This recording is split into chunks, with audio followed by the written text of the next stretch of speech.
Kisah dia, seorang sahabat perempuan nama dia Khawlah binti Tha'labah. Dia mari mengadu kepada Nabi sallallahu alaihi wasallam, suami dia Aus ibnu Samit agak kasar dengan dia. Itu dia panggil, kemudian dia mengeluarkan kata-kata yang buruk, nama dia zihar. Zihar ni maknanya suami bersumpah isteri dia macam mak dia, tak boleh sentuh. Mak ni kita hormat, kita sayang, tapi bukan isteri. Jadi isteri itu macam mak dah, standard, tak boleh nak sentuh. Itu dia panggil zihar dengan zihar.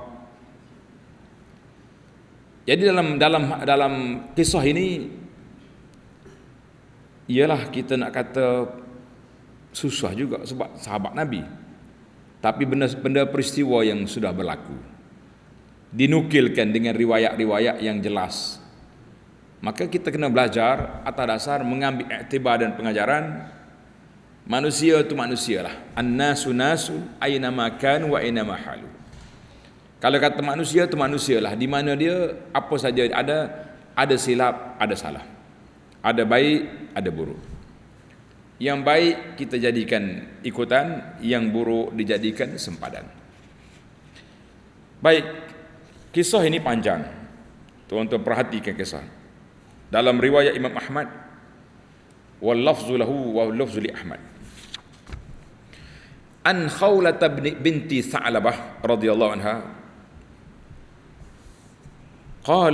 qalat wallahi, dia bersumpah, dia kata demi Allah, fiyya, pada cerita aku, dan fi Aus ibn Samit, suami dia nama Aus bin As-Samit, anzalallahu azza wa jalla, Allah Ta'ala turunkan permulaan ayat surah Al-Mujadilah. Al-Mujadilah itu maknanya wanita yang berapa? Yang mari mengadu, bantah tentang keadaan suami dia. Mana surah itu? Qad sami'a Allahu qawla allati tujadiluka fi zawjiha wa tashtaki ila Allah. Jadi Khawlah kata ayat ini turun pada aku dan suami dia Aus ibn Samit. Apa dia cerita? Hikayat dengan molek-molek. Dia kata kuntu indahu wa kana syaikhan kabiran. Aku isteri dia dan dia seorang tua. Dengar ni orang tua, jangan buat perangai kat malu kau orang. Qad asa'a khuluquh, tapi buruk perangai. Akhlak buruk, umur tua, sepatut orang tua lah lebih matang. Lagi baik, dia lagi backing. Sebab apa orang tua backing?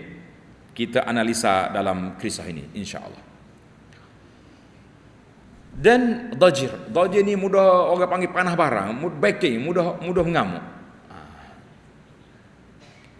Qalat, satu hari dia balik rumah, faraja'tu bi syai', aku adalah bincang dengan dia sesuatu. Dia tak sebut apa dia bincang dengan suami. Faghadiba, dia marah, terus dia bersumpah, anti alayya ka zahri ummi. Ini sumpah jahiliah ni. Orang bila dia marah ke bini dia kata anti alayya ka zahri ummi, haram aku sentuhmu seperti haram naik atas belakang mak aku. Maknanya tak boleh nak jima, tak boleh nak bermesra-mesra, tak boleh lah. Bila sumpah macam ni, dia kena berpisah. Sehingga dia bayar kafarah sumpah. Sudah dia kata macam ni, summa kharaja, dia keluar, fajalasa fi nadi qaumihi sa'atan, dia duduk dengan kawan-kawan dia. Tak tahulah zaman itu ada kedai kopi ke. Dia nak orang panggil nak hilang stres ni, marah, pergi duduk di tempat kawan-kawan, duduk buang dengan kawan-kawan dia. Kedai kopi ke pokok tamar, wallahu a'lam, dia tak cerita. Habis waktu dia buat, dia balik mula. Summa dakhala alayya fa idza huwa yuriduni ala nafsi. Dia balik-balik tengok aku duduk relax, mari nak pergi aku. Sedangkan sumpah dia tadi tak boleh pegang, tak boleh dekat. Dia panggil zihar. Faqultu kalla wallazi nafsu Khawlah biyadi. Dia bini dia ni orang kuat fiqh. Dia bersumpah, wallahi diri Khawlah ini mu jangan sentuh aku sama sekali. Sebab sumpah kamu tadi telah mengharamkan aku. Ni lepas mu sumpah mari nak sentuh pula. Apa cerita orang tua ni? Sudahlah. Wa qad qulta ma qulta. Ucapan awak tadi selain pada mengguriskan perasaan saya juga membuatkan satu pengharaman. Maknanya ucapan orang Arab ni kalau kata lagu tu anti alayya ka zahri ummi, mana haramlah kita sentuh. Mu kata dah tadi, kenapa nak sentuh pula? Sudah. Jangan sentuh sehingga aku dapat hukum daripada Nabi sallallahu alaihi wasallam. Qalat fawasabani. Tu laki dia, muka bini dia kan nak pegang. Wamtana tu aku kata jangan. La. Faghalabtuhu bima taghlibu bihil mar'atu syekh ad-da'if. Aku tolak dia. Orang tua tak larat dah, sekali kena tolak berubah orang tua. Nyanyi bekir Khawlah ni. Dia bekir kena pada tempat ni sebab nak jaga syariat. Mu cakap benda haram lepas tu nak buat pula. Jangan. Tolak. Gua nak agak mocik-mocik kita. Kalau tok lelaki mari hehe dekat ini. Terlupa ke sumpah dia dah. Ini orang kuat iman. Belak. Fa alqaituhu anni, aku tolak dia. Sia juga kalau kita fikir. Thumma kharajtu ila ba'di jarati fasta'artu biha thiyabha. Aku keluar daripada rumah, pergi rumah jiran sebelah, minta baju, minta kain nak tudung nak pergi jumpa Nabi sallallahu alaihi wasallam. Tak ada nak ambil baju ni, tok lelaki mengamuk. Keluar. Thumma kharajtu hatta ji'tu Rasulullah sallallahu alaihi wasallam, aku pergi jumpa Nabi. Fajalastu baina yadayhi, aku menghadap Rasulullah sallallahu alaihi wasallam. Fa zakartu ma laqitu minhu. Aku cerita apa yang telah terjadi. Jadi kita bincang dulu, boleh mengadu hal kita kepada orang yang boleh menyelesaikan masalah. Kepada hakim, kepada qadi, kepada polis, boleh kita report. Kerana dia pergi mengadukan Nabi. Faja'altu ashku ilaihi ma alqa bihi min su'i khuluqi. Aku ceritalah apa keburukan perangai si suami tadi. Faja'ala Rasulullah sallallahu alaihi wasallam, Rasulullahnya nak damaikan. Rasulullah ni dia tidak mudah mehak. Ada setengah ustaz kita ni, payah-payah kat cerai. Mudah dia. Orang mari nak minta nasihat. Nabi tengok dia tenang, dia kata, ya Khawlah, ibnu ammiki, anak pak saudaramu tu, pupu-pupumu juga. Syekhun kabir, orang dah tua, fattaqillah fi, mu takutlah Allah Taala, tolonglah bantu dia. Sudah. Nabi macam nasihatlah, suruh baik mula. Qalat, Khawlah bertegas. Fa wallahi, Rasulullah dia bersumpah, wallahi ma barihtu hatta nazala fiyya al-Quran. Aku tak akan balik ke rumah sehingga Quran turun bawa hukum. Apa hukum? Sumpah dia kata tak nak sentuh aku, haram macam mak dia tadi. Apa hukum? Masa tu belum turun ayat lagi. Sekejap. Fataghasya Rasulullah ma kana yataghasyahu. Biasa Rasulullah ni kalau dia tengah nak bercakap, dia diam tu, Jibril datang. Alatul, Jibril daripada 7 langit turun. Automatik mari. Nabi pun diam, senyap, tak kata apa. Jadi Khawlah tahulah, wahyu dah turun. Kejap lagi dia akan dapat apa ni hukum yang dia nak. Habis Jibril pergi, biasanya Jibril ni kalau bila dia mari wahyu agak berat. Nabi kalau tengah duduk atas unta duduk. Pernah satu hari Nabi duduk selong dengan sahabat ni duduk kapak Nabi. Pohon dia duduk tindih pohon Nabi sikit. Dia kata waktu turun wahyu macam nak cabut nyawa aku. Beratnya pohon Nabi tu. Itu sebab Tuhan kata qaulan thaqilan. Quran tu berat. Bila Nabi selesai, tarik nafas dah. Nabi baca ayat Quran.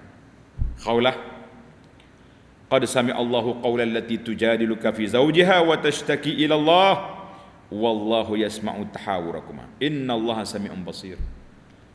Allah Taala dengar Apa yang kamu mengadu tentang suamimu kepada Nabi sallallahu alaihi wasallam, Allah Taala dengar. Jadi ayat Quran ini sampai ke ayat 4. Walil kafirina azabun alim. Daripada ayat 1 sampai ayat 4 turun kerana qaulah. Bila turun ayat Quran ini, terkejut Aisyah radhiyallahu anha. Aisyah kata, wallahi, aku di sebelah rumah Aisyah kecil ya. Kebetulan dia mengadu di rumah Aisyah. Aku duduk sini, dia duduk cakap dengan Nabi sini. Aku tak tahu apa yang dia cakap. Aku bukan jenis kaki sibuk dengan orang bercakap. Ada setengah orang lagu tu tak? Tengok orang nak cakap, mari duduk. Orang mari mengadu, kita duduk tak ada selingo apa. Nak Aisyah dia buat kerja dia. Tapi dia nampak Khawlah duduk cakap. Dia kata, Masya Allah, aku duduk sebelah ni je aku tak dengar. Dia kata, tapi sami Allahu qaulal lati tujali. Allah Taala yang maha tinggi mendengar ucapan hamba dia, rintihan hamba dia di bumi. Allah. Katalah Allah Taala terdekat dengan kita. Dalam tafsir pagi tadi, pagi semalam, apa ni? Wa iza sa'alaka ibadi anni fa inni qarib. Allah tak aku dekat tengok. Aisyah kata, aku di sebelah tak dengar. Wallahu yasma'u wa hakra. Allah Taala yang maha tinggi mendengar aduan Khawlah. Maka Nabi kata apa? Faqala Rasulullah sallallahu alaihi wasallam mur bihi falyu'tiq raqabah. Khawlah membalik ke rumah, cakap dengan suamimu, cakap dengan tok laki mu Aus, suruh dia merdeka seorang hamba baru boleh sentuh awak. Allahu akbar. Khawlah kata, ya Rasulullah, miskin Aus ni, hamba tak ada nak merdeka apa pula. Hadah, kalau tak ada hamba puasa falyasum syahraini mutatabi'aini, dia kena puasa 2 bulan berturut-turut. Khawlah kata, ya Rasulullah, innahu syekhun kabir. Tu ayah tua ni mana nak gerak 2 bulan? Hak sebulan ni pun letih dah dia, 2 bulan tak gerak, tak larat. Undang-undang yang ketiga, dia tertib. Merdeka, puasa 2 bulan turut-turut. Lepas tu mari undang-undang yang ketiga, falyut'im sittina miskinan, suruh dia bagi makan 60 orang miskin. Ambil gandum, ambil tamar, kau bagi 60 orang miskin, selesai baru boleh sentuh awak. Qalat, jawab pula makcik Khawlah ni. Satu hantar dia kata, Khawlah ni berani gedebek orang. Wallahi ya Rasulullah, ma zaka indahu. Allah nak makan susah Rasulullah, dia ni bukannya ada duit. Dia pandai balah je kalau kita kat bahasa kita lah tu. Tak ada lah hadis ni. Mana dia pandai balah dengan saya.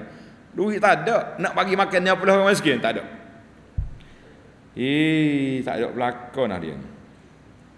Faqala Rasulullah sallallahu alaihi wasallam, Nabi kita puksian kepada 2 orang ni, dahlah berkelahi. Nak bayar kafarah tak ada pula. Qala fa inna sanu'inuhu bi'araqin min tamrin. Tak apalah, nanti aku bagi seraga tamar cukup untuk 60 orang, mungkin bagi. Faqultu wa ana ya Rasulullah sa'u'inuhu bi'araqin akhar. Tak apa, Khawlah kata, saya ada juga. Khawlah ni ada duit dia. Saya pun ada juga, nanti saya bagi pula dia seraga lagi untuk dia pergi bagi. Jadi Khawlah ni orang panggil benci tapi sayang lah. Dia benci kau perangai suami tu, tapi dia kesian juga kau orang tua. Tidak gitu kan makcik-makcik kita tu. Aku ngepok munggak peci hangit tapi nggotok lelaki. Dah, biarlah kelik puah busuk bangar rokok pun tepek situ. Mana agak makcik. Kita tak nak bayar, sia aku makcik-makcik hotok lelaki rokok kelik. Busuk kakak tu dekat kita pun busuk. Ini bukan cerita Khawlah ni, tafsir cerita. Qal, Nabi bila dengar isteri nak bantu suami, qal asabti wa ahsanti. Nabi kata, betul, eloklah perangamu ni, juruh molekmu ni. Mana suami perang ni perangai pun nak tolong lagi. Fadhhabi fatasaddaqi anhu, mugi sedekah cukup 60 orang miskin. Summa stausi bi ibni ammiki khaira, mu bagi nasihatlah ke suamimu tu, anak pakcikmu tu, jagalah dia molek supaya dia jangan duk kelahi-kelahi lagi, jangan tak timbul masalah dalam dunia ni. Allah qalat fa fa'altu, aku ikut nasihat Nabi sallallahu alaihi wasallam, dia pun tak kelahi lah pada tu. Tak adalah. Dia kadang-kadang hadis rawahu Ahmad wa sahahul Banna. Dia masalah kita orang perempuan ni kadang-kadang suami tu bukanlah backing sangat, Tapi isteri itu suka membakar. Suka panah enjing. Panah. Kalau kau nak makcik dia tu. Maknanya kawan tu boleh sia. Ya sekali nampak dia telik mata nak orang, boleh duduk sambul, ni sambul lagi, bagi putih baru kena. Tu ya jadi naik macam-macam tu. Jadi janganlah apa ni, muslimat pun jangan duduk provokasi. Tidak orang yang provokasi sama bahasa budak-budak. Jangan duduk provok. Dia pakai kau naik darah kawan tu. Kena darah tinggi pula kak. Macam-macam jadi. Jadi Nabi kata, lepas pada ni jaga molek suami, bawa kelahi, qalat fa fa'altu, aku pun ikutlah nasihat Nabi. Tak ada lagi dia kelahi pada tu. Tapi cerita ni besarlah. Baik, dilalatu al-hikayah. Hikayah apa cerita ni? Hurmatuz zihar, haram mengeluarkan kata-kata zihar. Kalau kata juga wa kafartu, dan 3 cara nak bayar denda zihar. 3 cara nak bayar denda zihar. Tapi jangan buatlah. Cuma anak ingat orang Melayu ni tak jadi zihar berkali, tak ada orang kata main sopoh mung haras po pelakon mak aku ada. Tak ada. Ada dia kata, Kak Ngoh ni macam mak dia Umi. Itu bukan zihar lagi tu. Orang panggil meh. Kalau Kelantan kata meh ni mana dia panggil ada persamaan. Kita kata dia ni macam muka mak dia. Ni macam muka ayah dia, tak ada masalah tu. Bandingan. Kita ke anak ke ada rupa mak, ada rupa ayah. Yang bagi kira begitulah muka dia mau dua tu hak jawab kerjanya. Tak?